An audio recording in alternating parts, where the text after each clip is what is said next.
ਅੱਜ ਆਪਾਂ ਕਰ ਰਹੇ ਹਾਂ ਭਾਰਤੀ ਰਾਜ ਵਿਵਸਥਾ ਇੰਡੀਅਨ ਪੋਲਿਟੀ ਦਾ ਜਿਹੜਾ ਹੈਗਾ ਅੱਗੇ ਸ਼ੁਰੂ ਕਰ ਰਹੇ ਹਾਂ। ਠੀਕ ਹੈ ਜੀ। ਭਾਰਤੀ ਜਿਹੜੀ ਰਾਜ ਵਿਵਸਥਾ ਇੰਡੀਅਨ ਪੋਲਿਟੀ ਦਾ ਡੇ 5। ਵੇਖੋ ਆਪਾਂ ਕਰ ਚੁੱਕੇ ਹੈਗੇ ਮੌਲਿਕ ਅਧਿਕਾਰਾਂ ਤੱਕ। ਮੌਲਿਕ ਕਿੱਥੋਂ ਤੱਕ ਕਰ ਚੁੱਕੇ ਆਪਾਂ? ਮੌਲਿਕ ਅਧਿਕਾਰ। ਮੌਲਿਕ ਅਧਿਕਾਰ ਆਪਣਾ ਜਿਹੜਾ ਹੈਗਾ ਕਿਹੜਾ ਭਾਗ ਸੀਗਾ? 3। ਮੌਲਿਕ ਅਧਿਕਾਰਾਂ ਦਾ ਭਾਗ ਆਪਣਾ 3 ਸੀਗਾ। ਆਪਾਂ ਭਾਗ 3 ਆਪਾਂ ਕੰਪਲੀਟ ਕਰ ਲਿਆ ਸੀ ਆਪਦਾ। ਅੱਜ ਆਪਾਂ ਸ਼ੁਰੂ ਕਰਾਂਗੇ ਭਾਗ 4। ਭਾਗ 4। ਭਾਗ 4 ਜਿਹੜਾ ਹੈਗਾ ਪੋਲਿਟੀ ਦਾ, ਇਹ ਸਭ ਤੋਂ ਇੰਪੋਰਟੈਂਟ ਹੈ। ਸਭ ਤੋਂ ਇੰਪੋਰਟੈਂਟ ਪੋਲਿਟੀ ਦੇ ਵਿੱਚ ਜਿਹੜਾ ਸਭ ਤੋਂ ਇੰਪੋਰਟੈਂਟ ਜਿਹੜਾ ਟੌਪਿਕ ਹੈ ਉਹ ਰਾਜਨੀਤੀ ਦੇ ਨਿਰਦੇਸ਼ਕ ਸਿਧਾਂਤ ਹੀ ਹੈ। ਰਾਜਨੀਤੀ ਦੇ ਨਿਰਦੇਸ਼ਕ ਸਿਧਾਂਤ। ਇੱਕ ਹੈਗਾ ਸਭ ਤੋਂ ਇੰਪੋਰਟੈਂਟ ਟੌਪਿਕ ਰਾਸ਼ਟਰਪਤੀ, ਉਹ ਆਪਾਂ ਬਾਅਦ ਚੋਂ ਪੜ੍ਹਾਂਗੇ, ਹਜੇ ਵਾਰੀ ਨਹੀਂ ਆਈ। ਇੱਕ ਹੈਗਾ ਪੰਚਾਇਤੀ ਰਾਜ ਸਿਸਟਮ।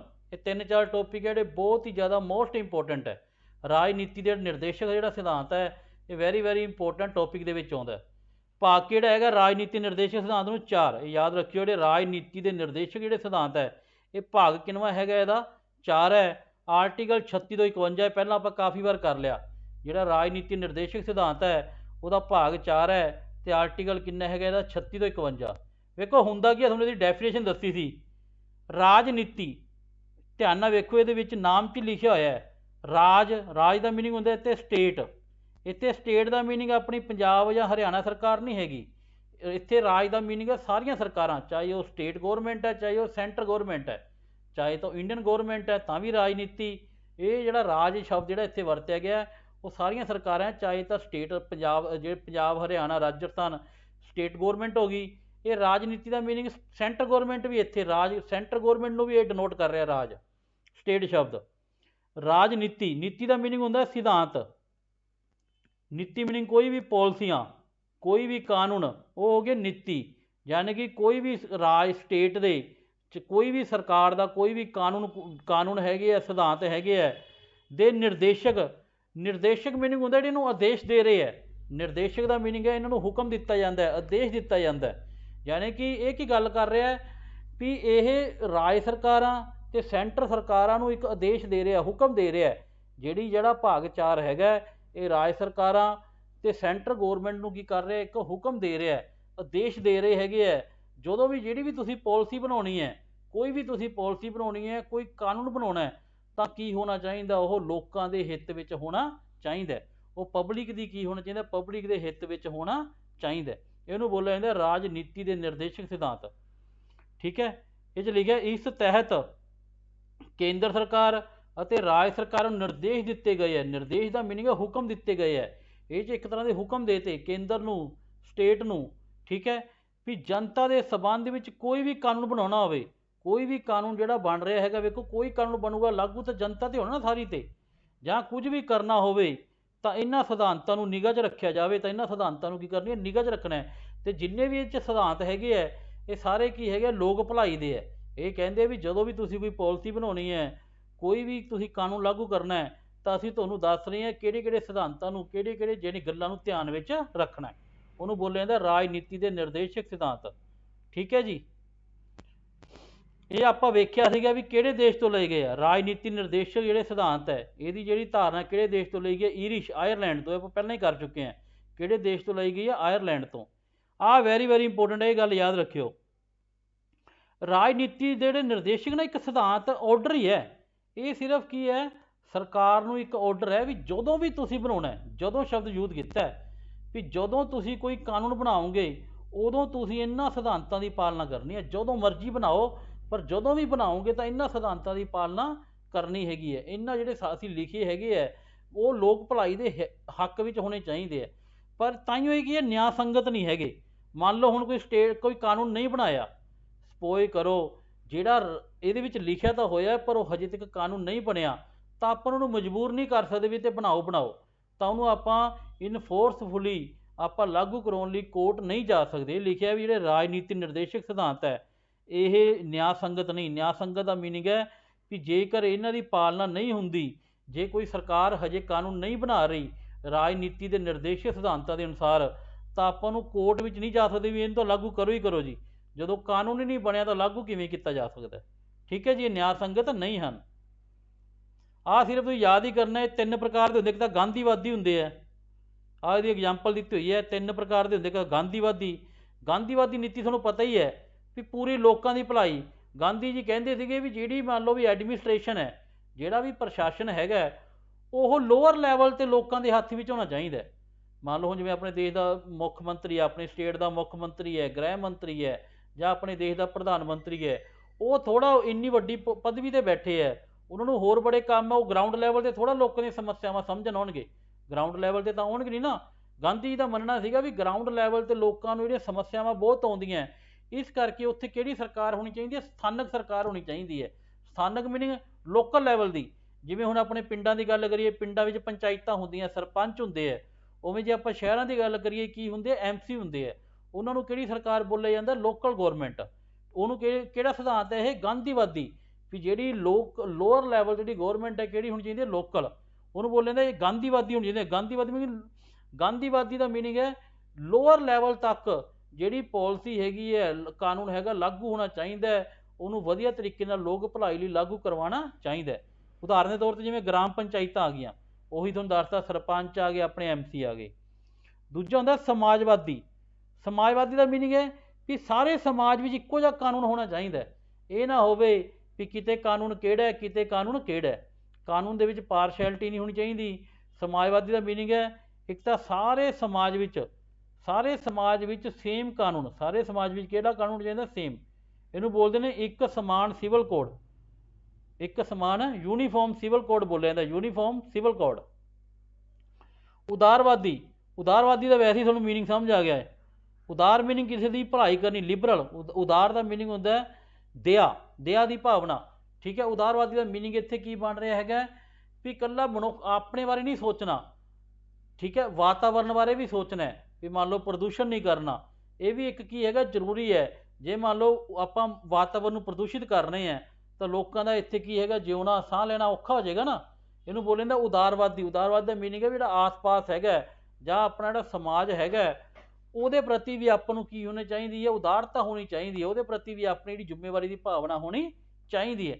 ਜਿਵੇਂ ਵਾਤਾਵਰਨ ਦੀ ਸੁਰੱਖਿਆ ਕਰਨੀ, ਪਾਣੀ ਦਾ ਬਚਾਉਣਾ, ਪਾਣੀ ਬਚਾਉਣਾ, ਇਹ ਵੀ ਕੀ ਹੈਗਾ, ਇੱਕ ਉਦਾਰਵਾਦੀ ਆ ਗਿਆ। ਇਹਦੇ ਵੇਖੋ ਮਹੱਤਵਪੂਰਨ ਆਰਟੀਕਲ। ਇੱਕ ਤਾਂ ਹੈਗਾ 39A। 39A ਕੀ ਹੈ? ਇਹਦੇ ਵਿੱਚ ਕੀ ਲਿਖਿਆ 39A ਦੇ ਵਿੱਚ? 39A 'ਚ ਲਿਖਿਆ ਵੀ ਜਿਹੜਾ ਵੀ ਅੱਜ ਕੱਲ੍ਹ ਜਿਹੜੀ ਮੰਨ ਲਓ ਤੁਸੀਂ ਆਪਣੀ ਕੋਰਟ ਕਚਹਿਰੀਆਂ ਦੇ ਵਿੱਚ ਜਿਹੜੀ ਮੰਨ ਲਓ ਵੀ ਆਹ ਪ੍ਰਕਿਰਿਆ ਬੜੀ ਜਟਿਲ ਹੈ। ਵਕੀਲਾਂ ਦੀਆਂ ਫੀਸਾਂ ਕੀ ਹੈਗੀਆਂ? ਬਹੁਤ ਜ਼ਿਆਦਾ ਹੈ। ਕੋਰਟ ਕਚਹਿਰੀਆਂ ਦੇ ਵਿੱਚ ਵਕੀਲਾਂ ਦੀਆਂ ਫੀਸਾਂ ਕੀ ਹੈਗੀਆਂ? ਬਹੁਤ ਜ਼ਿਆਦਾ ਹੈ। ਅਤੇ ਹਰੇਕ ਜਿਹੜਾ ਗਰੀਬ ਤੋਂ ਗਰੀਬ ਬੰਦਾ ਹੈ, ਕੋਈ ਵੀ ਜਿਹੜਾ ਗਰੀਬ ਵਿਅਕਤੀ ਹੈ, ਉਹ ਵਕੀਲ ਨਹੀਂ ਕਰ ਸਕਦਾ, ਵਕੀਲ ਦੀ ਫੀਸ ਨਹੀਂ ਦੇ ਸਕਦਾ।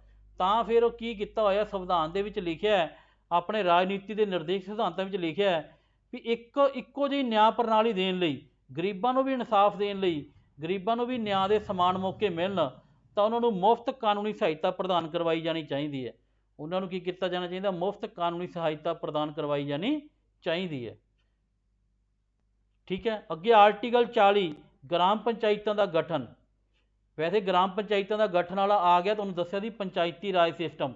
ਪੰਚਾਇਤੀ ਰਾਜ ਸਿਸਟਮ ਲਾਗੂ ਹੋ ਚੁੱਕਿਆ ਹੈ। ਕਿਹੜੀ ਅਮੈਂਡਮੈਂਟ ਹੋਈ ਸੀ ਇਹ? 73ਵੀਂ। ਕਿੰਨਵੀਂ ਅਮੈਂਡਮੈਂਟ ਰਾਹੀਂ ਹੋਇਆ? 73ਵੀਂ। ਅਤੇ ਕਦੋਂ ਹੋਈ ਸੀ ਇਹ? 1992 'ਚ। 73ਵੀਂ ਅਮੈਂਡਮੈਂਟ ਕਦੋਂ ਹੋਈ ਸੀ? 1992 'ਚ। ਉਵੇਂ ਆਇਆ ਨਗਰ ਪਾਲਿਕਾ। ਇਹ ਵੀ ਤੁਹਾਨੂੰ ਦੱਸਿਆ ਸੀਗਾ, ਜਿੱਥੇ ਪੰਚਾਇਤ ਸ਼ਬਦ ਆ ਗਿਆ ਉਹਦੇ ਨਾਲ ਹੀ ਨਗਰ ਪਾਲਿਕਾ ਸ਼ਬਦ ਆਏਗਾ। ਨਗਰ ਪਾਲਿਕਾ ਦੀ ਅਮੈਂਡਮੈਂਟ ਕਿੰਨਵੀਂ ਹੋਈ ਹੈ? 74ਵੀਂ। ਇਹ ਕੀ ਸੀ? ਇਹ ਵੀ 1992 'ਚ। ਗ੍ਰਾਮ ਪੰਚਾਇਤਾਂ ਦਾ ਗਠਨ, ਲੋਅਰ ਲੈਵਲ 'ਤੇ ਸਰਕਾਰ, ਪੰਚਾਇਤੀ ਰਾਜ ਹੈਗਾ 73ਵੀਂ ਅਮੈਂਡਮੈਂਟ ਹੈ। ਨਗਰ ਪਾਲਿਕਾ ਕਿੰਨਵੀਂ ਹੈਗੀ ਹੈ? 74ਵੀਂ।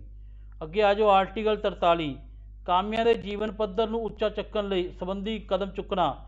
ਜਿਵੇਂ ਵਧੀਆ ਮਜ਼ਦੂਰੀ, ਵੀ ਜਿਹੜੀ ਮਜ਼ਦੂਰੀ ਹੈਗੀ ਹੈ ਉਹਨੂੰ ਸਹੀ ਉਹਦਾ ਮੁੱਲ ਮਿਲੇ। 43A ਉਦਯੋਗਾਂ ਦਾ ਪ੍ਰਬੰਧ, ਕਾਮਿਆਂ ਵਿੱਚ ਭਾਗੀਦਾਰੀ ਮੀਨਿੰਗ ਹੁੰਦਾ ਵੀ ਜਿਹੜੇ ਉਦਯੋਗ ਹੈ ਉਹਨਾਂ ਵਿੱਚ ਉਹਨਾਂ ਦੀ ਹਿੱਸੇਦਾਰੀ ਸੁਮਿਲਿਤ ਕਰਨਾ। ਇਹ ਹਜੇ ਸਾਰੇ ਕਾਨੂੰਨ ਨਹੀਂ ਬਣੇ। ਇਹਦੇ ਵਿੱਚ ਲਿਖੇ ਹੋਏ ਆ ਵੀ ਜਦੋਂ ਵੀ ਕਾਨੂੰਨ ਬਣਾਉਣੇ ਆ ਤਾਂ ਇਹਨਾਂ ਚੀਜ਼ਾਂ ਨੂੰ ਧਿਆਨ 'ਚ ਰੱਖਣਾ ਹੈ। ਮੰਨ ਲਓ ਕਾਮਿਆਂ ਸੰਬੰਧੀ ਕੋਈ ਨਵਾਂ ਕਾਨੂੰਨ ਬਣਾਉਣਾ ਹੈ ਤਾਂ ਆਹ ਧਿਆਨ 'ਚ ਰੱਖਣਾ ਵੀ ਉਹਨਾਂ ਨੂੰ ਮਜ਼ਦੂਰੀ ਸਹੀ ਮਿਲੇ, ਜੇ ਹੋ ਸਕੇ ਤਾਂ ਉਹਨਾਂ ਦੇ ਵਿੱਚ ਕੀ ਹੋਵੇ, ਉਹਨਾਂ ਦੀ ਭਾਗੀਦਾਰੀ ਹੋਵੇ। ਪੰਚਾਇਤੀ ਵਾਲਾ ਜਿਵੇਂ ਕਾਨੂੰਨ ਬਣ ਗਿਆ। ਅੱਗੇ ਦੇਖੋ ਜੀ 43B ਸਹਿਕਾਰੀ ਸਮਿਤੀਆਂ ਦੇ ਸਵੈ ਇੱਛੁਕ ਗਠਨ ਅਤੇ ਕੰਮਕਾਜ ਦਾ ਪ੍ਰਸਾਰ। ਇਹ ਵੀ ਹੋ ਗਿਆ, ਇਹ ਵੀ ਕਾਨੂੰਨ ਬਣ ਚੁੱਕਿਆ ਹੈ। 97ਵੀਂ ਸੰਵਿਧਾਨ ਸੰਸ਼ੋਧਨ ਹੋਈ ਸੀ 2011 ਚ।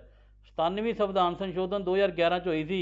ਜਿਹੜੀਆਂ ਆਪਣੀਆਂ ਕੋਆਪਰੇਟਿਵ ਸੁਸਾਇਟੀ, ਸਹਿਕਾਰੀ ਸਮਿਤੀਆਂ ਦਾ ਮੀਨਿੰਗ ਹੈ ਕੋਆਪਰੇਟਿਵ ਸੁਸਾਇਟੀ, ਜਿਹੜੇ ਪਿੰਡਾਂ ਦੇ ਵਿੱਚ ਕੋਆਪਰੇਟਿਵ ਸੁਸਾਇਟੀ ਹੁੰਦੀ ਹੈ ਉਹਦਾ ਗਠਨ ਕਰਨਾ, ਇਹ ਵੀ ਕੀ ਬਣ ਚੁੱਕਿਆ, ਆਪਣਾ ਕਾਨੂੰਨ ਬਣ ਗਿਆ। ਅਗਲਾ ਆ ਗਿਆ 44ਵਾਂ, ਇਹ ਵੈਰੀ ਵੈਰੀ ਇੰਪੋਰਟੈਂਟ ਹੈ, ਪੇਪਰ 'ਚ ਆਉਂਦਾ ਹੁੰਦਾ ਜ਼ਿਆਦਾਤਰ। 44ਵਾਂ ਯੂਨੀਫਾਰਮ ਸਿਵਲ ਕੋਡ, ਨਾਗਰਿਕਤਾ ਵਾਸਤੇ ਇੱਕ ਸਮਾਨ ਸਿਵਲ ਕੋਡ। ਇੱਕ ਸਮਾਨ ਸਿਵਲ ਕੋਡ ਦਾ ਮੀਨਿੰਗ ਹੈ ਇੱਕ ਸਮਾਨ ਕਾਨੂੰਨ ਹੋਣਾ ਚਾਹੀਦਾ। ਇੱਕ ਸਮਾਨ ਕੀ ਹੋਣਾ ਚਾਹੀਦਾ, ਕਾਨੂੰਨ। ਇੱਕ ਸਮਾਨ ਕੀ ਹੋਣਾ, ਯੂਨੀਫਾਰਮ ਸਿਵਲ ਕੋਡ। ਇੱਕ ਜਿਹੜੀ ਕਾਨੂੰਨ ਕੀ ਹੋਣਾ ਚਾਹੀਦਾ, ਇੱਕੋ ਜਿਹਾ ਬਰਾਬਰ ਹੋਣਾ ਚਾਹੀਦਾ ਹੈ। ਹਜੇ ਆਪਣੇ ਨਾ ਮੰਨ ਲਓ ਆਪਾਂ ਵਿਆਹ ਸੰਬੰਧੀ ਜੇ ਕਾਨੂੰਨ ਦੀ ਗੱਲ ਕਰੀਏ, ਹਿੰਦੂ ਐਕਟ ਅਲੱਗ ਹੈ, ਮੁਸਲਮਾਨਾਂ ਦਾ ਐਕਟ ਅਲੱਗ ਹੈ, ਠੀਕ ਹੈ। ਜਿਹੜਾ ਆਪਣਾ ਮੰਨ ਲਓ ਮੈਰਿਜ ਐਕਟ ਹੈਗੇ ਹੈ, ਜਾਂ ਕਈ ਵਾਰ ਹੋਰ ਵੀ ਕੋਈ ਹੈਗੇ, ਉਹਨਾਂ ਵਿੱਚ ਕੀ ਹੈਗਾ, ਡਿਫਰੈਂਸ ਹੈਗਾ। ਹਿੰਦੂ ਐਕਟ ਅਲੱਗ ਹੈ, ਮੁਸਲਮਾਨ ਅਲੱਗ ਹੈ, ਪਰ ਆਪਣਾ ਰਾਜਨੀਤੀ ਨਿਰਦੇਸ਼ਕ ਸਿਧਾਂਤ ਕਹਿੰਦੇ ਇੱਕ ਸਮਾਨ ਜਿਹੜਾ ਕਾਨੂੰਨ ਹੋਣਾ ਚਾਹੀਦਾ। ਕਿਹੜੀ ਅਮੈਂਡਮੈਂਟ, ਸੋਰੀ ਕਿਹੜਾ ਆਰਟੀਕਲ ਹੈ, 44ਵਾਂ।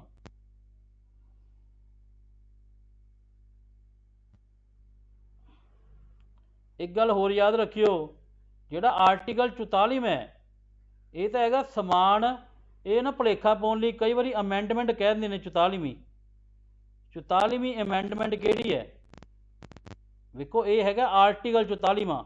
ਜਿਹੜਾ ਸਮਾਨ ਸਿਵਲ ਕੋਡ 44ਵਾਂ ਕੀ ਹੈਗਾ, ਆਰਟੀਕਲ 44ਵਾਂ ਡੀਲ ਕਰਦਾ ਇੱਕ ਸਮਾਨ ਸਿਵਲ ਕੋਡ ਨੂੰ। ਜੇ ਆਪਾਂ ਕਹੀਏ ਸੰਵਿਧਾਨ ਸੰਸ਼ੋਧਨ 44ਵਾਂ ਸੰਵਿਧਾਨ ਸੰਸ਼ੋਧਨ ਕਹਿੰਦਾ ਹੈਗਾ ਰਾਈਟ ਟੂ ਪ੍ਰੋਪਰਟੀ ਵਾਲਾ। ਜਿਹੜਾ ਤੁਹਾਨੂੰ ਮੈਂ ਦੱਸਿਆ ਸੀਗਾ ਵੀ ਰਾਈਟ ਟੂ ਜਿਹੜਾ ਪ੍ਰੋਪਰਟੀ ਹੈਗਾ, ਉਹ ਪਹਿਲਾਂ ਕਿਹੜਾ ਅਧਿਕਾਰ ਸੀ, ਆਪਣਾ ਮੌਲਿਕ ਅਧਿਕਾਰ ਸੀਗਾ। ਪਹਿਲਾਂ ਕਿਹੜਾ ਅਧਿਕਾਰ ਸੀਗਾ, ਮੌਲਿਕ ਅਧਿਕਾਰ ਨੂੰ ਖਤਮ ਕਰਕੇ ਇਹਨੂੰ ਕਿਹੜਾ ਅਧਿਕਾਰ ਬਣਾਤਾ ਹੁਣ, ਲੀਗਲ ਰਾਈਟ। ਜਿਹੜਾ ਰਾਈਟ ਟੂ ਪ੍ਰੋਪਰਟੀ ਵਾਲਾ ਜਿਹੜਾ ਮੌਲਿਕ ਅਧਿਕਾਰ ਸੀ ਉਹਨੂੰ ਖਤਮ ਕਰਕੇ ਲੀਗਲ ਰਾਈਟ ਬਣਾਇਆ ਹੈ, ਉਹ ਅਮੈਂਡਮੈਂਟ 44 ਹੈ। ਕੀ ਹੈਗੀ ਉਹ, ਅਮੈਂਡਮੈਂਟ 44 ਹੈ। ਜੇ ਆਰਟੀਕਲ 44 ਕਿਹੜਾ ਹੈਗਾ, ਸਮਾਨ ਸਿਵਲ ਕੋਡ। ਇਹ ਦੋਨੋਂ ਯਾਦ ਰੱਖਣੇ, ਕਨਫਿਊਜ਼ਨ ਹੋ ਜਾਂਦੀ ਹੈ। ਅੱਗੇ ਆ ਜਾਓ 45ਵਾਂ,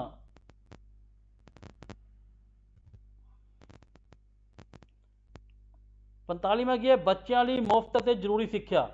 ਤੁਹਾਨੂੰ ਦੱਸਿਆ ਸੀ ਪਹਿਲਾਂ, ਆਪਾਂ ਕਰ ਚੁੱਕੇ ਹਾਂ। ਬੱਚਿਆਂ ਨੂੰ ਮੁਫਤ ਅਤੇ ਜ਼ਰੂਰੀ ਸਿੱਖਿਆ ਕਿੰਨੇ ਸਾਲ ਦੇ ਬੱਚਿਆਂ ਨੂੰ ਮਿਲਦੀ ਹੈ, 6 ਤੋਂ ਲੈ ਕੇ 14 ਸਾਲ।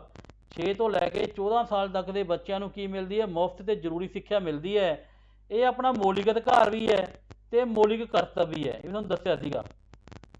ਮੌਲਿਕ ਅਧਿਕਾਰ ਹੈਗਾ ਬੱਚਿਆਂ ਨੂੰ, ਹਰ ਬੱਚੇ ਨੂੰ ਅਧਿਕਾਰ ਹੈਗਾ ਵੀ ਉਹ ਜਿੰਨਾ ਚਿਰ 14 ਸਾਲ ਤੱਕ ਦਾ ਨਹੀਂ ਹੁੰਦਾ ਤਾਂ ਉਹ ਮੁਫਤ ਅਤੇ ਜ਼ਰੂਰੀ ਸਿੱਖਿਆ ਉਹਨੂੰ ਮਿਲੇਗੀ। ਉਹਦੇ ਵੱਲੋਂ ਕੋਈ ਪੈਸਾ ਫੀਸ ਦਾ ਨਹੀਂ ਲਿਆ ਜਾਵੇਗਾ। 14 ਸਾਲ ਤੱਕ ਉਹਨੂੰ ਮੁਫਤ ਕਿਤਾਬਾਂ ਮਿਲਣਗੀਆਂ, ਮੁਫਤ ਕੀ ਮਿਲੂਗੀ, ਸਿੱਖਿਆ। ਇਹ ਹਰ ਬੱਚੇ ਦਾ ਕੀ ਹੈਗਾ, ਜਨਮ ਸਿੱਧ ਅਧਿਕਾਰ ਆਪਣੇ ਇੰਡੀਆ ਦੇ ਵਿੱਚ। ਉਵੇਂ ਕਰਤੱਵ ਕੀ ਹੈ, ਤੁਹਾਨੂੰ ਕਿਹਾ ਸੀ ਜਿਹੜੀ ਆਹ ਇੱਕ ਪਾਸੇ ਅਧਿਕਾਰ ਹੈ ਤੇ ਮਾਤਾ ਪਿਤਾ ਦਾ ਕਰਤੱਵ ਹੈ। ਮਾਤਾ ਪਿਤਾ ਦੀ ਕੀ ਹੈ, ਡਿਊਟੀ ਹੈ। ਕਿੰਨਵਾਂ ਕਰਤੱਵ ਅੱਗੇ ਪੜਾਂਗੇ, 11ਵਾਂ ਮੌਲਿਕ ਕਰਤੱਵ ਹੈ 11ਵਾਂ। ਮਾਤਾ ਪਿਤਾ ਦੀ ਡਿਊਟੀ ਹੈ ਵੀ ਆਪਦੇ ਜਿਹੜੇ ਵੀ ਬੱਚੇ ਹੈਗੇ ਆ ਉਹਨਾਂ ਨੂੰ 14 ਸਾਲ ਤੱਕ ਉਹ ਮੁਫਤ ਤੇ ਜ਼ਰੂਰੀ ਸਿੱਖਿਆ ਪ੍ਰਦਾਨ ਕਰਵਾਉਣ। ਆਹੀ ਲਿਖਿਆ ਇਹਦੇ ਵਿੱਚ, ਮੁਫਤ ਤੇ ਜ਼ਰੂਰੀ ਸਿੱਖਿਆ ਬਾਰੇ ਦੱਸਦਾ ਹੈ। 86ਵੀਂ ਸੰਵਿਧਾਨ ਸੰਸ਼ੋਧਨ ਹੋਈ ਸੀ। ਜਦੋਂ 86ਵੀਂ ਸੰਵਿਧਾਨ ਸੰਸ਼ੋਧਨ 2002 ਚ ਹੋਈ ਤਾਂ ਜਿਹੜਾ ਆਰਟੀਕਲ 45 ਦੀ, ਇਹ ਜਿਹੜਾ ਆਰਟੀਕਲ 45 ਹੈ ਇਹਦੀ ਵਿਸ਼ਾ ਵਸਤੂ ਨੂੰ ਕੀ ਕਰਤਾ, ਬਦਲ ਹੀ ਗਿਆ ਨਾ ਜੀ। ਪਹਿਲਾਂ ਇਹਦੇ ਵਿੱਚ ਇਕੱਲਾ ਲਿਖਿਆ ਸੀ, ਹੁਣ ਕਾਨੂੰਨ ਬਣ ਗਿਆ। ਹੁਣ ਕੀ ਬਣ ਗਿਆ, ਇਹ ਕਾਨੂੰਨ ਬਣ ਗਿਆ। ਕਿਹੜੀ ਸੰਵਿਧਾਨ ਸੰਸ਼ੋਧਨ, 86ਵੀਂ। ਇਹਦੇ ਤਹਿਤ ਕੀ ਹੋ ਗਿਆ, 6 ਤੋਂ 14 ਸਾਲ ਤੱਕ ਦੇ ਬੱਚਿਆਂ ਨੂੰ ਮੁਫਤ ਅਤੇ ਜ਼ਰੂਰੀ ਜਿਹੜੀ ਲਾਜ਼ਮੀ ਸਿੱਖਿਆ ਦੇਣੀ ਆਰੰਭ ਕਰ ਦਿੱਤੀ ਗਈ। ਕਿਹੜਾ ਮੌਲਿਕ ਅਧਿਕਾਰ ਜੋੜਿਆ ਗਿਆ, 21A। ਇਹ ਆਪਾਂ ਕਰ ਚੁੱਕੇ ਹਾਂ। ਜਿਹੜਾ ਹੈਗਾ ਕਿਹੜਾ ਐਕਟ ਬਣਾਤਾ ਸੀਗਾ ਮੌਲਿਕ ਅਧਿਕਾਰ ਦਾ, ਕਿਹੜਾ ਆਰਟੀਕਲ ਬਣ ਗਿਆ ਸੀ, 21A। ਅੱਗੇ 48ਵਾਂ ਹੈਗਾ ਖੇਤੀ ਦੇ ਪਸ਼ੂ ਪਾਲਣ ਨਾਲ ਸੰਬੰਧਿਤ। ਖੇਤੀ ਦੇ ਪਸ਼ੂ ਪਾਲਣ ਨਾਲ 48A। ਵਾਤਾਵਰਨ ਸੁਰੱਖਿਆ ਆ ਗਿਆ 48A। ਇੱਕ ਆਹ ਵੈਰੀ ਵੈਰੀ ਇੰਪੋਰਟੈਂਟ ਹੈ ਜੀ। ਜਿਹੜਾ ਆਰਟੀਕਲ 51 ਹੈ ਉਹ ਕੀ ਕਹਿੰਦਾ, ਅੰਤਰਰਾਸ਼ਟਰੀ ਸ਼ਾਂਤੀ। ਉਹ ਜਿਹੜਾ ਹੈਗਾ ਆਰਟੀਕਲ 51 ਇਹ ਕਹਿ ਰਿਹਾ ਵੀ ਜਿਹੜਾ ਦੇਸ਼ ਹੈ ਉਹ ਸਾਡਾ ਜਿਹੜਾ ਦੇਸ਼ ਹੈਗਾ ਜਦੋਂ ਵੀ ਲੋੜ ਪੈਂਦੀ ਹੈ ਅੰਤਰਰਾਸ਼ਟਰੀ ਇੰਟਰਨੈਸ਼ਨਲ ਲੈਵਲ 'ਤੇ ਸ਼ਾਂਤੀ ਬਣਾਈ ਰੱਖੇਗਾ ਅਤੇ ਸੁਰੱਖਿਆ ਦਾ ਕੀ ਕਰੇਗਾ, ਪ੍ਰਚਾਰ ਕਰੇਗਾ। ਠੀਕ ਹੈ ਜੀ। ਇਹਨਾਂ ਦੱਸੋ ਜੀ, ਸਮਝ ਆਇਆ ਜੀ? ਮੈਸੇਜ ਕਰਕੇ ਦੱਸੋ ਫਿਰ ਆਪਾਂ ਅੱਗੇ ਕਰੀਏ ਜੀ।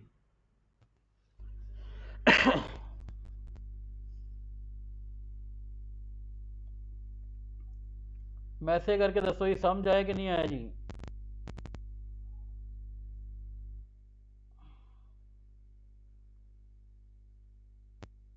जी हाँ जी आ गया जी। एक ने लिखा नहीं जी, ਕਿਹੜਾ नहीं समझ आया जी। ये अपन लिखा होया मोहाली ऑफिस तो। ਅੱਗੇ करिए जी। ਕੀ नहीं समझ आया जी। ऑफिस मोहाली लिखा होया, वैसे सारे ने बाकियों ने लिखा समझ आ गया जी। ऑफिस मोहाली ਤੁਸੀਂ ਨਾ ਵੀਡੀਓ ਰਿਪੀਟ ਕਰਕੇ ਗਰੁੱਪ 'ਚ ਪਾ ਦਾਂਗੇ, ਪੜ੍ਹ ਦੇਖ ਲਿਓ, ਨਹੀਂ ਤਾਂ ਦੁਬਾਰਾ ਫਿਰ ਕਰਵਾ ਦਾਂ ਕਦੇ। ਗਰੁੱਪ 'ਚ ਵੀਡੀਓ ਪਾਵਾਂਗੇ ਨਾ, ਦੇਖ ਲਿਓ ਠੀਕ ਹੈ ਜੀ। ਆਫਿਸ ਮੋਹਾਲੀ ਲਿਖਿਆ ਹੋਈ ਐਸਡੀਐਮ ਆਫਿਸ ਮੋਹਾਲੀ, ਨਹੀਂ ਤਾਂ ਫਿਰ ਆਪਾਂ ਦੁਬਾਰਾ ਕਰ ਲਾਂਗੇ, ਕੋਈ ਇਸ਼ੂ ਨਹੀਂ। ਅੱਗੇ ਕਰਦੇ ਹਾਂ ਜੀ। ਮੌਲਿਕ ਕਰਤੱਵ, ਠੀਕ ਹੈ ਜੀ। ਮੌਲਿਕ ਕਰਤੱਵ ਇਹ ਵੀ ਤੁਹਾਨੂੰ ਮੈਂ ਪਹਿਲਾਂ ਦੱਸਦੇ ਸੀ, ਬੇਸਿਕ ਨੌਲੇਜ ਤੁਹਾਨੂੰ ਦੱਸਿਆ ਸੀਗਾ। ਜਿਹੜਾ ਇੱਕ ਮੂਲ ਸੰਵਿਧਾਨ ਆ ਆਪਣਾ, ਮੂਲ ਸੰਵਿਧਾਨ ਦੀ ਮੀਨਿੰਗ ਹੁੰਦਾ ਜਦੋਂ ਆਪਣਾ ਸੰਵਿਧਾਨ ਬਣਿਆ, ਜਿਹੜਾ 26 ਜਨਵਰੀ 1950 ਨੂੰ ਲਾਗੂ ਹੋਇਆ ਸੀ, ਤਾਂ ਉਹਦੇ ਵਿੱਚ ਮੌਲਿਕ ਕਰਤੱਵ ਕੋਈ ਨਹੀਂ ਹੈਗਾ ਸੀ। ਮੌਲਿਕ ਕਰਤੱਵ ਕਿੰਨੇ ਸੀਗੇ? 0। ਉਦੋਂ ਇਕੱਲੇ ਮੌਲਿਕ ਅਧਿਕਾਰ ਸੀਗੇ, ਯਾਦ ਰੱਖਣਾ। ਮੌਲਿਕ ਅਧਿਕਾਰ ਸੀਗੇ 7।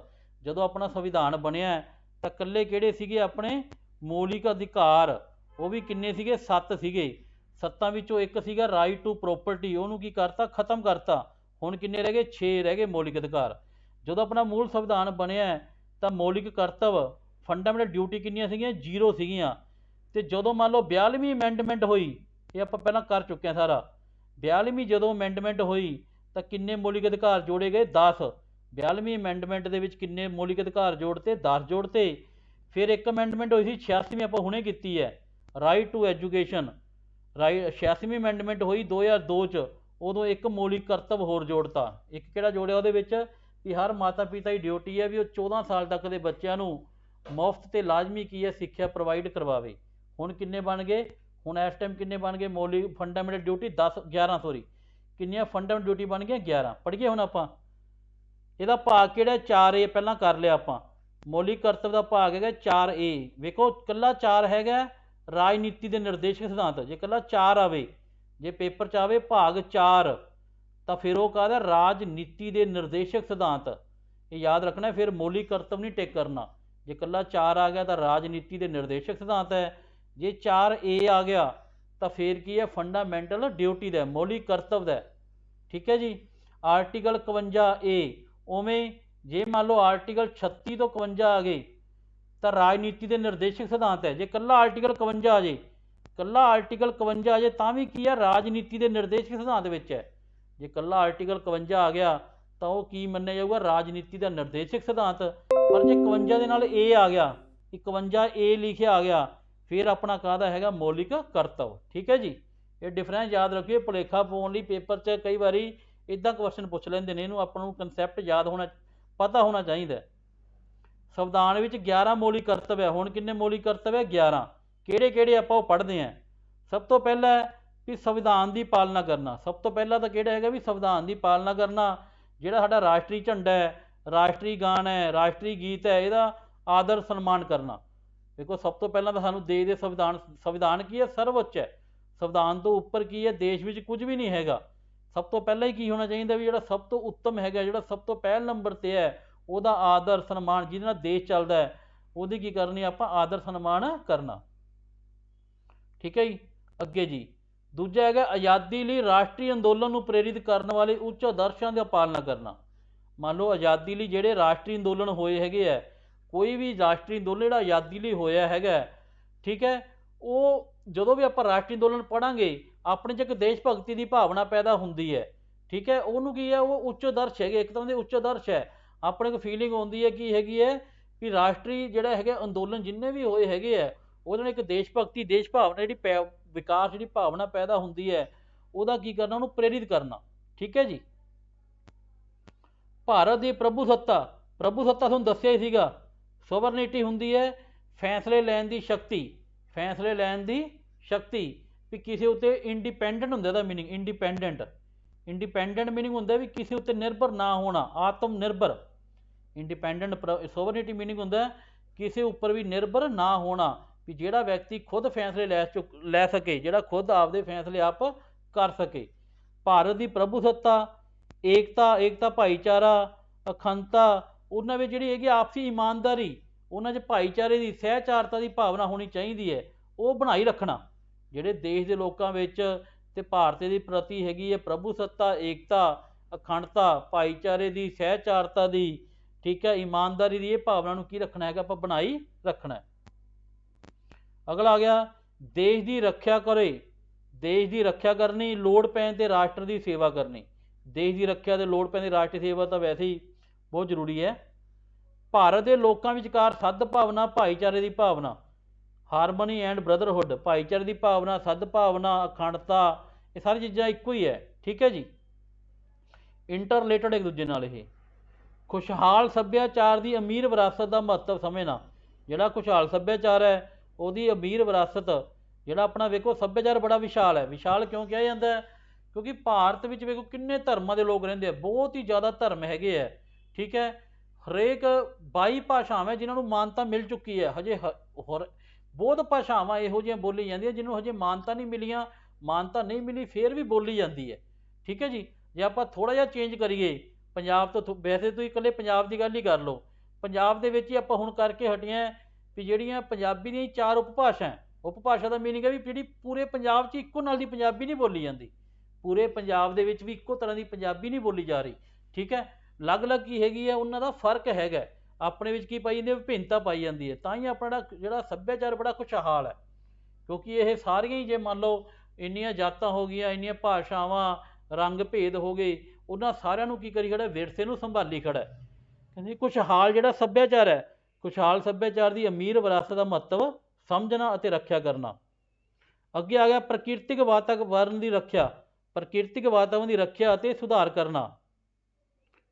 ਟੂ ਡਿਵੈਲਪ ਦਾ ਖੋਜ ਅਤੇ ਵਿਗਿਆਨਕ ਦ੍ਰਿਸ਼ਟੀਕੋਣ ਦੀ ਭਾਵਨਾ, ਖੋਜ ਅਤੇ ਵਿਗਿਆਨਕ ਦ੍ਰਿਸ਼ਟੀਕੋਣ ਦੀ ਭਾਵਨਾ ਦਾ ਕੀ ਕਰਨਾ, ਵਿਕਾਸ ਕਰਨਾ, ਠੀਕ ਹੈ ਜੀ। ਉਸ ਤੋਂ ਬਾਅਦ ਆ ਗਿਆ ਜਨਤਕ ਸੰਪत्ति ਦੀ ਰੱਖਿਆ ਕਰਨਾ। ਜਨਤਕ ਸੰਪत्ति, ਜਨਤਕ ਸੰਪत्ति ਕਿਹੜੀ ਹੁੰਦੀ ਹੈ? ਜਨਤਕ ਸੰਪत्ति ਦੀ ਰੱਖਿਆ ਕਰਨਾ।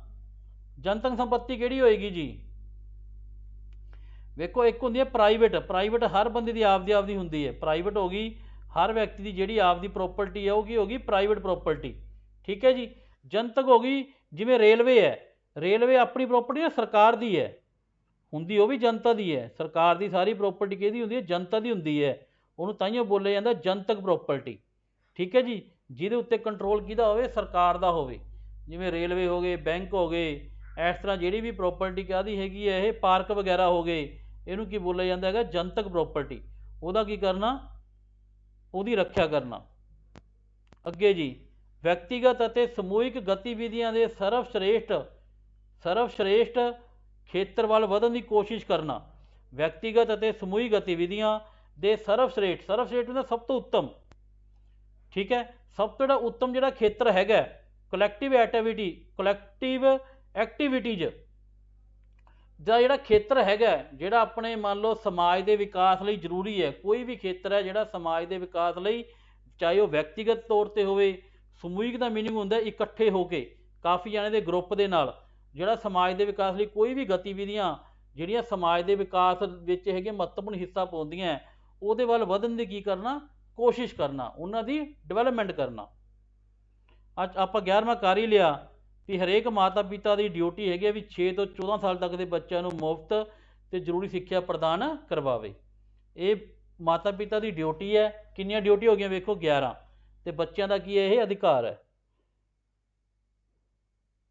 ਆਹ ਵੇਖੋ ਜੀ ਧਿਆਨ ਨਾਲ, ਇਹ ਆਪਾਂ ਸਾਰੇ ਪੜ੍ਹੇ ਹੋਏ ਹੈ।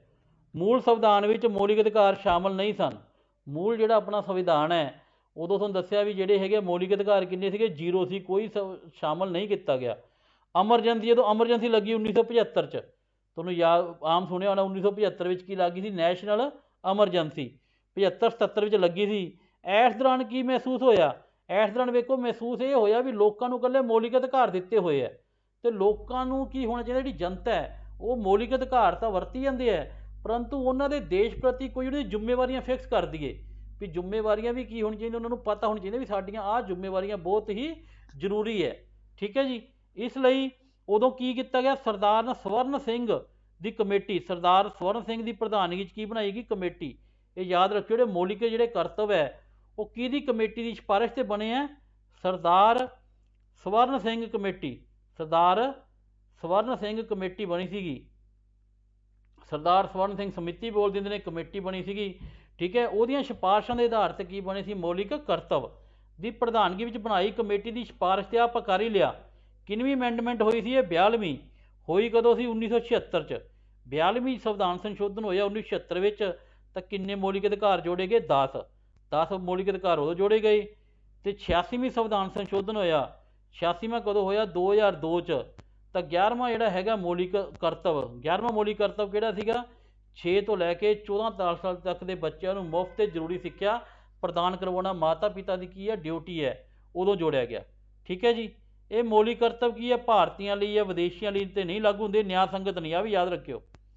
ਵੇਖੋ ਜਿਹੜੇ ਰਾਜਨੀਤੀ ਦੇ ਨਿਰਦੇਸ਼ਕ ਸਿਧਾਂਤ ਹੈ ਇਹ ਵੀ ਨਿਆਂ ਸੰਗਤ ਹੈ, ਨਹੀਂ ਨੋਟ ਜਸਟੀਏਬਲ। ਉਵੇਂ ਜਿਹੜੇ ਮੌਲਿਕ ਕਰਤੱਵ ਹੈ ਇਹ ਵੀ ਨਿਆਂ ਸੰਗਤ ਨਹੀਂ ਹੈ। ਤੁਹਾਨੂੰ ਇਹਦਾ ਮੀਨਿੰਗ ਸਮਝਾਉਂਦੇ ਕਿਉਂ ਨਹੀਂ ਹੈ। ਮੰਨ ਲਓ ਕੋਈ ਵੀ ਕੰਮ ਲੈ ਲਓ, ਜਿਹੜੀ ਆਪਣੀ ਡਿਊਟੀ ਹੈ, ਆਪਣਾ ਵੇਖੋ ਇੱਕ ਡਿਊਟੀ ਹੈ ਵੀ ਆਪਾਂ ਵਾਤਾਵਰਨ ਦੀ ਸੁਰੱਖਿਆ ਰੱਖੀਏ। ਆਪਣੀ ਇੱਕ ਡਿਊਟੀ ਹੈਗੀ ਹੈ ਵੀ ਆਪਾਂ ਜਿਹੜਾ ਵਾਤਾਵਰਨ ਨੂੰ ਕੀ ਰੱਖੀਏ, ਸੁਰੱਖਿਆ ਮੀਨਿੰਗ ਹੁੰਦਾ ਵੀ ਇਹਦੇ ਵੱਧ ਤੋਂ ਵੱਧ ਪੇੜ ਲਾਈਏ, ਵੱਧ ਤੋਂ ਵੱਧ ਕੀ ਲਾਈਏ, ਦਰਖਤ ਲਾਈਏ। ਠੀਕ ਹੈ ਜੀ। ਜੇ ਮੰਨ ਲਓ ਕੋਈ ਕੂੜਾ ਕਰਕਟ ਨਾ ਸਿੱਟੀਏ, ਪ੍ਰਦੂਸ਼ਣ ਨਾ ਕਰੀਏ। ਪਰੰਤੂ ਮੰਨ ਲਓ ਜੇ ਕੋਈ ਬੰਦਾ ਹੈਗਾ ਜੀ ਪੇੜ ਨਹੀਂ ਲਾ ਰਿਹਾ, ਕੋਈ ਦਰਖਤ ਨਹੀਂ ਲਾ ਰਿਹਾ, ਠੀਕ ਹੈ ਜੀ, ਜਾਂ ਉਹ ਪ੍ਰਦੂਸ਼ਣ ਨੂੰ ਨਹੀਂ ਰੋਕ ਰਿਹਾ, ਪਾਣੀ ਨੂੰ ਨਹੀਂ ਬਚਾ ਰਿਹਾ, ਆਪਾਂ ਨੂੰ ਕੁਝ ਕਹਿ ਥੋੜ੍ਹਾ ਸਕਦੇ ਹਾਂ। ਆਪਾਂ ਉਹ ਕੋਡ ਥੋੜ੍ਹਾ ਜਿਹਾ ਆਵੜਾਂਗੇ ਜੀ ਵੀ ਇਹ ਵਾਤਾਵਰਨ ਪੇੜ ਨਹੀਂ ਲਾ ਰਿਹਾ। ਠੀਕ ਹੈ ਜੀ। ਇਸ ਤਰ੍ਹਾਂ ਇਹ ਕੀ ਹੈ, ਨਿਆਂ ਸੰਗਤ ਨਹੀਂ ਹੈਗੇ, ਕੋਰਟ ਵਿੱਚ ਇਹ ਲਾਗੂ ਨਹੀਂ।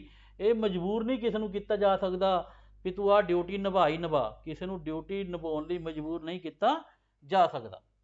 ਠੀਕ ਹੈ ਜੀ। ਆ ਗਏ ਜੀ ਆਪਣੇ ਕੁਐਸਚਨ ਕਰਦੇ ਹੁਣ ਆਪਾਂ।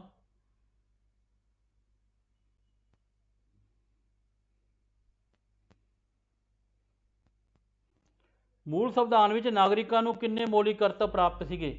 ਵੇਖੋ ਇੱਥੇ ਗੱਲ ਕਰ ਰਿਹਾ ਮੂਲ ਸੰਵਿਧਾਨ। ਤੁਹਾਨੂੰ ਕਿਹਾ ਜਦੋਂ ਪੇਪਰ 'ਚ ਕੁਐਸਚਨ ਆਵੇ ਤੁਸੀਂ ਆਹ ਚੀਜ਼ ਨੂੰ ਧਿਆਨ 'ਚ ਰੱਖਣਾ ਹੈ। ਇੱਕ ਤਾਂ ਰੱਖਣਾ ਮੂਲ ਸ਼ਬਦ ਨੂੰ ਧਿਆਨ 'ਚ, ਇੱਕ ਹੁਣ, ਜਾਂ ਹੁਣ ਲਿਖਿਆ ਹੋਊਗਾ ਜਾਂ ਵਰਤਮਾਨ ਲਿਖਿਆ ਹੋਊਗਾ। ਇੱਥੇ ਲਿਖਿਆ ਹੋਇਆ ਮੂਲ ਦਾ ਮੀਨਿੰਗ ਹੈ ਜਦੋਂ ਸੰਵਿਧਾਨ ਬਣਿਆ ਸੀ, ਜਦੋਂ ਆਪਣੇ ਦੇਸ਼ ਦਾ ਸੰਵਿਧਾਨ ਬਣਿਆ ਸੀਗਾ ਉਦੋਂ ਕਿੰਨੇ ਮੌਲਿਕ ਕਰਤੱਵ ਸੀ, ਉਦੋਂ ਸੀਗਾ 0। ਕੋਈ ਵੀ ਮੌਲਿਕ ਕਰਤੱਵ ਹੈ ਨਹੀਂ ਸੀਗਾ। ਇਹ ਤੁਹਾਨੂੰ ਪਹਿਲਾਂ ਦੱਸਤਾ ਵੀ ਜਦੋਂ ਸੰਵਿਧਾਨ ਬਣਿਆ ਉਦੋਂ ਕੋਈ ਵੀ ਮੌਲਿਕ ਕਰਤੱਵ ਨਹੀਂ ਸੀਗਾ। ਠੀਕ ਹੈ।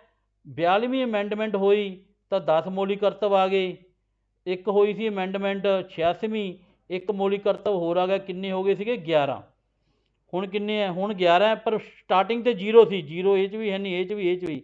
ਆਪਸ਼ਨ ਡੀ ਆਨਸਰ ਆ ਜਾਏਗਾ, ਕੋਈ ਨਹੀਂ ਇਹਦਾ ਉੱਤਰ, ਕਿਉਂਕਿ ਸ਼ੁਰੂ 'ਚ ਕਿੰਨੇ ਸੀਗੇ, 0 ਕਿਸੇ ਆਨਸਰ 'ਚ ਨਹੀਂ ਹੈਗਾ। ਆਪਸ਼ਨ ਡੀ ਕੀ ਹੋ ਜਾਏਗਾ ਇਹਦਾ ਰਾਈਟ ਆਨਸਰ। ਅੱਗੇ 86ਵੀਂ ਸੰਵਿਧਾਨ ਸੰਸ਼ੋਧਨ 2002 ਰਾਹੀਂ ਕਿੰਨੇ ਸਾਲ ਤੱਕ ਦੇ ਬੱਚਿਆਂ ਨੂੰ ਜ਼ਰੂਰੀ ਤੇ ਮੁਫਤ ਸਿੱਖਿਆ, ਕਿੰਨੇ ਸਾਲ ਤੱਕ ਦੇ ਬੱਚਿਆਂ ਨੂੰ ਮੁਫਤ ਤੇ ਜ਼ਰੂਰੀ ਸਿੱਖਿਆ ਕੀਤੀ ਸੀ, 6 ਤੋਂ 14 ਸਾਲ ਤੱਕ ਦੇ ਬੱਚਿਆਂ ਲਈ ਕੀ ਪ੍ਰਾਵਧਾਨ ਕੀਤਾ ਗਿਆ, ਮੁਫਤ ਤੇ ਜ਼ਰੂਰੀ ਸਿੱਖਿਆ। ਆਪਸ਼ਨ ਸੀ ਕੀ ਹੋ ਜਾਏਗਾ ਇਹਦਾ ਰਾਈਟ ਆਨਸਰ। ਅੱਗੇ ਜੀ ਕਿਸ ਕਮੇਟੀ ਦੀ ਸਿਫਾਰਿਸ਼ ਤੇ, ਕਿਹਦੀ ਕਮੇਟੀ ਦੀ ਸਿਫਾਰਿਸ਼ ਨਾਲ ਪਹਿਲੀ ਵਾਰ ਸੰਵਿਧਾਨ ਵਿੱਚ ਮੌਲਿਕ ਕਰਤੱਵ ਜੋੜੇ ਗਏ। ਕਿਹੜੀ ਕਮੇਟੀ ਨੇ ਕੀਤੀ ਸੀ ਸਿਫਾਰਿਸ਼, ਸਵਰਨ ਸਿੰਘ ਕਮੇਟੀ। ਤੁਸੀਂ ਆ ਵੀ ਯਾਦ ਰੱਖਿਓ, ਫਜ਼ਲ ਵਾਲੀ ਆਪਾਂ ਕੀਤੀ ਸੀਗੀ ਭਾਸ਼ਾ ਦੇ ਆਧਾਰ 'ਤੇ ਵੰਡ, ਆਪਾਂ ਕੀਤੀ ਸੀ ਨਾ, ਭਾਸ਼ਾ ਦੇ ਆਧਾਰ 'ਤੇ ਰਾਜਾਂ ਦੀ ਵੰਡ। ਭਾਸ਼ਾ ਦੇ ਆਧਾਰ 'ਤੇ ਜਿਹੜੀ ਰਾਜਾਂ ਦੀ ਵੰਡ ਹੋਈ ਹੈਗੀ ਹੈ ਉਹ ਕਿਹਦੀ ਕਮੇਟੀ ਦੀ ਸਿਫਾਰਿਸ਼ 'ਤੇ ਹੋਈ ਹੈ, ਫਜ਼ਲ ਵਾਲੀ ਕਮੇਟੀ। ਬਲਵੰਤ ਰਾਏ ਮਹਿਤਾ ਕਮੇਟੀ ਆਪਾਂ ਕਰਾਂਗੇ, ਇਹਦੀ ਸਿਫਾਰਿਸ਼ 'ਤੇ ਹੋਇਆ ਪੰਚਾਇਤੀ ਰਾਜ। ਇਹ ਆਪਾਂ ਕਰਾਂਗੇ ਹੁਣ, ਇਹ ਤੋਂ ਗਾਂਹ ਕਰਾਂਗੇ ਕਾਫੀ।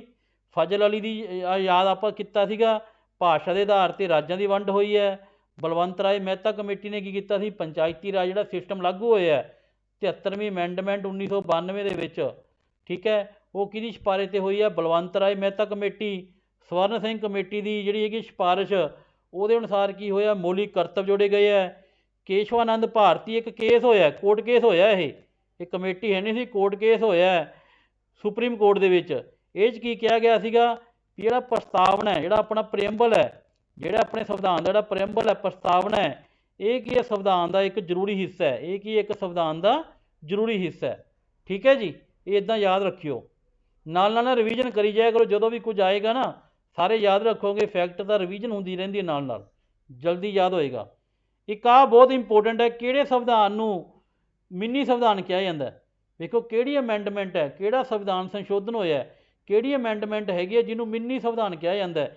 ਇਹ ਯਾਦ ਰੱਖਿਓ 42ਵੀਂ, ਜਿਹੜੀ ਆਪਣੀ 42ਵੀਂ ਅਮੈਂਡਮੈਂਟ ਹੋਈ ਸੀ 1976 'ਚ, 42ਵੀਂ ਅਮੈਂਡਮੈਂਟ 1976 'ਚ ਹੋਈ ਸੀ, ਇਹਨੂੰ ਕੀ ਬੋਲਿਆ ਜਾਂਦਾ ਹੈਗਾ ਆਪਣਾ ਮਿੰਨੀ ਸੰਵਿਧਾਨ। ਕਿਉਂਕਿ ਇੱਕ ਤਾਂ ਇਹਦੇ ਵਿੱਚ ਵੇਖੋ ਪ੍ਰਸਤਾਵਨਾ 'ਚ ਆਪਾਂ 3 ਸ਼ਬਦ ਜੋੜੇ ਸੀ, ਪੜ੍ਹੇ ਸੀਗੇ, ਪ੍ਰਸਤਾਵਨਾ ਦੇ ਵਿੱਚ 3 ਸ਼ਬਦ ਜੋੜੇ, ਠੀਕ ਹੈ। ਇੱਕ ਇਹਦੇ ਵਿੱਚ ਮੇਨ ਕੀ ਕੀਤਾ ਸੀਗਾ 10 ਮੌਲਿਕ ਕਰਤੱਵ ਜੋੜੇ, ਇੱਕ ਕੀ ਕੀਤਾ ਮੇਨ 10 ਕੀ ਜੋੜੇ ਮੌਲਿਕ ਕਰਤੱਵ। ਬਹੁਤ ਚੇਂਜਸ ਕੀਤੀਆਂ ਸੀਗੀਆਂ 42ਵੀਂ ਅਮੈਂਡਮੈਂਟ ਨਾਲ। ਸੰਵਿਧਾਨ ਦੇ ਵਿੱਚ ਸਭ ਤੋਂ ਵੱਧ ਅਮੈਂਡਮੈਂਟਾਂ 42ਵੀਂ ਅਮੈਂਡਮੈਂਟ ਨੇ ਕੀਤੀਆਂ ਸੀਗੀਆਂ, ਬਹੁਤ ਜ਼ਿਆਦਾ ਅਮੈਂਡਮੈਂਟਾਂ ਹੋਈਆਂ ਸੀਗੀਆਂ, ਠੀਕ ਹੈ, ਮੇਨ ਤਾਂ ਫਿਰ ਇਹਨੂੰ ਕੀ ਬੋਲਿਆ ਜਾਂਦਾ ਮਿੰਨੀ ਸੰਵਿਧਾਨ। ਅੱਗੇ ਜੀ ਰਾਜਨੀਤੀ ਦੇ ਜਿਹੜੇ ਨਿਰਦੇਸ਼ਕ ਸਿਧਾਂਤ ਹੈ ਉਹ ਕਿਹੜੇ ਆਰਟੀਕਲ ਨਾਲ ਸੰਬੰਧਿਤ ਹੈ, ਕਿਹੜੇ ਆਰਟੀਕਲ ਹੈ 36 ਤੋਂ 51, 5 ਤੋਂ 11 ਕਿਹਦੇ ਨਾਲ ਦਾ ਹੈ, ਪਹਿਲਾਂ ਆਪਾਂ ਕੀਤਾ ਜੀ ਨਾਗਰਿਕਤਾ, ਜਿਹੜੀ ਸਿਟੀਜ਼ਨਸ਼ਿਪ ਹੈਗੀ ਹੈ ਉਹਦੇ ਨਾਲ ਕਿਹੜੇ ਹੈਗੇ ਆ ਆਪਣੇ 5 ਤੋਂ 11, ਤੇ ਆਪਣੇ ਨਾਗਰਿਕਤਾ ਕਿਹੜੀ ਹੈਗੀ ਆਪਾਂ ਕਰ ਲਿਆ ਇਕਹਿਰੀ, ਨਾਗਰਿਕਤਾ ਹੈ ਵੀ ਕਿਹੜੀ ਆਪਣੇ ਇਕਹਿਰੀ। 12 ਤੋਂ 35, 12 ਤੋਂ 35 ਕਿਹੜੇ ਹੈਗੇ ਆ ਆਪਣੇ ਮੌਲਿਕ ਅਧਿਕਾਰ, 12 ਤੋਂ 35 ਕਿਹਨੂੰ ਡੀਲ ਕਰਦੇ ਆ ਆਪਣੇ ਮੌਲਿਕ ਅਧਿਕਾਰ। ਤੇ ਆਪਾਂ ਨੂੰ ਪਤਾ ਲੱਗ ਗਿਆ ਵੀ ਮੂਲ ਸੰਵਿਧਾਨ 'ਚ ਮੌਲਿਕ ਅਧਿਕਾਰ 7 ਸੀਗੇ, ਹੁਣ ਕਿੰਨੇ ਹੈਗੇ ਮੌਲਿਕ ਅਧਿਕਾਰ 6 ਹੈਗੇ ਹੈ। 36 ਤੋਂ 51 ਰਾਜਨੀਤੀ ਦੇ ਨਿਰਦੇਸ਼ਕ ਸਿਧਾਂਤ, ਤੇ 51 ਕੀ ਹੈਗੇ ਆਪਣੇ ਮੌਲਿਕ ਕਰਤੱਵ, ਇਹ ਕੀ ਹੋ ਗਿਆ ਫੰਡਾਮੈਂਟਲ ਡਿਊਟੀਜ਼, ਠੀਕ ਹੈ ਜੀ। ਅੱਗੇ ਭਾਰਤੀ ਸੰਵਿਧਾਨ ਵਿੱਚ ਮੌਲਿਕ ਕਰਤੱਵ ਕਿਹੜੇ ਭਾਗ ਨਾਲ ਹੈ, ਹੁਣੇ ਕੀਤਾ ਮੌਲਿਕ ਕਰਤੱਵ ਕਿਹੜਾ ਭਾਗ ਹੈ 4A। ਵੇਖੋ ਜਿਹੜਾ ਭਾਗ 2A ਹੈ ਇਹ ਨਾਗਰਿਕਤਾ ਦਾ, 2A ਕਿਹਨੂੰ ਡਿਨੀਟ ਕਰਦਾ ਨਾਗਰਿਕਤਾ ਨੂੰ, 3 ਕਰਦਾ ਆਪਣਾ ਮੌਲਿਕ ਅਧਿਕਾਰਾਂ ਨੂੰ, 3 ਕਿਹਨੂੰ ਡੀਲ ਕਰਦਾ ਹੈਗਾ ਮੌਲਿਕ ਅਧਿਕਾਰਾਂ ਨੂੰ, 4 ਆਪਣਾ ਕਰਦਾ ਰਾਜਨੀਤੀ ਦੇ ਨਿਰਦੇਸ਼ਕ ਸਿਧਾਂਤਾਂ ਨੂੰ, ਰਾਜਨੀਤੀ ਦੇ ਨਿਰਦੇਸ਼ਕ ਸਿਧਾਂਤਾਂ ਨੂੰ 4 ਨੰਬਰ ਡੀਲ ਕਰਦਾ ਹੈ, ਤੇ 4A ਕਿਹਨੂੰ ਡੀਲ ਕਰਦਾ ਹੈਗਾ ਆਪਣਾ ਮੌਲਿਕ ਕਰਤੱਵ ਫੰਡਾਮੈਂਟਲ ਡਿਊਟੀਜ਼ ਨੂੰ। ਹੇਠ ਲਿਖਿਆਂ ਵਿੱਚੋਂ ਕਿਹੜਾ ਅਧਿਕਾਰ ਨਿਆਂ ਸੰਗਤ ਨਹੀਂ ਹੈ, ਨਿਆਂ ਸੰਗਤ ਮੀਨਿੰਗ ਆਪਾਂ ਸੁਪਰੀਮ ਕੋਰਟ ਨਹੀਂ ਜਾ ਸਕਦੇ, ਕੋਰਟ ਦਾ ਸਹਾਰਾ ਨਹੀਂ ਲੈ ਸਕਦੇ। ਕਿਹੜੇ ਅਧਿਕਾਰ ਕਿਹੜੇ ਹੈਗੇ ਅਧਿਕਾਰ, ਰਾਜਨੀਤੀ ਨਿਰਦੇਸ਼ਕ ਸਿਧਾਂਤ ਮੌਲਿਕ, ਵੇਖੋ ਰਾਜਨੀਤੀ ਨਿਰਦੇਸ਼ਕ ਸਿਧਾਂਤ ਵੀ ਨੋਟ ਜਸਟੀਫੇਬਲ ਹੈ, ਮੌਲਿਕ ਕਰਤੱਵ ਵੀ ਨੋਟ ਜਸਟੀਫੇਬਲ ਹੈ, ਉਕਤ ਦੋਵੇਂ C ਆਪਸ਼ਨ ਆਨਸਰ ਆਏਗਾ। ਇਹ ਦੋਨੇ ਕੀ ਹੈਗੇ ਆ ਮੌਲਿਕ, ਜਿਹੜੇ ਨਾ ਤਾਂ ਆਪਾਂ ਮੌਲਿਕ ਕਰਤੱਵ ਨੂੰ ਕੋਰਟ ਰਾਹੀਂ ਲਾਗੂ ਕਰਾ ਸਕਦੇ ਹਾਂ, ਨਾ ਹੀ ਆਪਾਂ ਰਾਜਨੀਤੀ ਨਿਰਦੇਸ਼ਕ ਸਿਧਾਂਤਾਂ ਨੂੰ ਕੋਰਟ ਰਾਹੀਂ ਲਾਗੂ ਕਰਾ ਸਕਦੇ ਹਾਂ। ਹਾਂ ਮੌਲਿਕ ਅਧਿਕਾਰਾਂ ਨੂੰ ਕਰਾ ਸਕਦੇ ਹਾਂ, ਇਹ ਯਾਦ ਰੱਖਣਾ ਜੇ ਤੁਹਾਨੂੰ ਆ ਜੇ ਪੇਪਰ ਦੇ ਵਿੱਚ ਮੌਲਿਕ ਅਧਿਕਾਰਾਂ ਨੂੰ ਲਾਗੂ ਕਰਾਇਆ ਜਾ ਸਕਦਾ ਕੋਰਟ ਰਾਹੀਂ, ਤਾਂ ਇਹਦਾ ਆਨਸਰ ਹਾਂ ਹੈ, ਮੌਲਿਕ ਅਧਿਕਾਰਾਂ ਨੂੰ ਕੋਰਟ ਰਾਹੀਂ ਲਾਗੂ ਕਰਵਾਇਆ ਜਾ ਸਕਦਾ ਹੈ। ਜੇ ਆਪਾਂ ਨੂੰ ਕੋਈ ਆਪਣਾ ਅਧਿਕਾਰ ਤੋਂ ਵਾਂਝਾ ਰੱਖਿਆ ਜਾਂਦਾ, ਆਪਾਂ ਨੂੰ ਆਪਣਾ ਮੌਲਿਕ ਅਧਿਕਾਰ ਨਹੀਂ ਦਿੱਤਾ ਜਾਂਦਾ, ਤਾਂ ਆਪਾਂ ਕੋਰਟ ਵਿੱਚ ਜਾ ਸਕਦੇ ਹਾਂ। ਪਰ ਜਿੱਥੋਂ ਤੱਕ ਫੰਡਾਮੈਂਟਲ ਡਿਊਟੀ ਹੋਈਆਂ, directive principal of state policy, ਰਾਜਨੀਤੀ ਦੇ ਨਿਰਦੇਸ਼ਕ ਸਿਧਾਂਤ ਹੋਏ, ਤਾਂ ਆਪਾਂ ਇਹਨੂੰ ਕੋਰਟ ਵਿੱਚ ਲਾਗੂ ਨਹੀਂ ਕਰਵਾ ਸਕਦੇ। ਓਕੇ ਜੀ, ਧੰਨਵਾਦ। ਇਹ ਖਤਮ ਹੋ ਗਿਆ ਇੱਥੇ।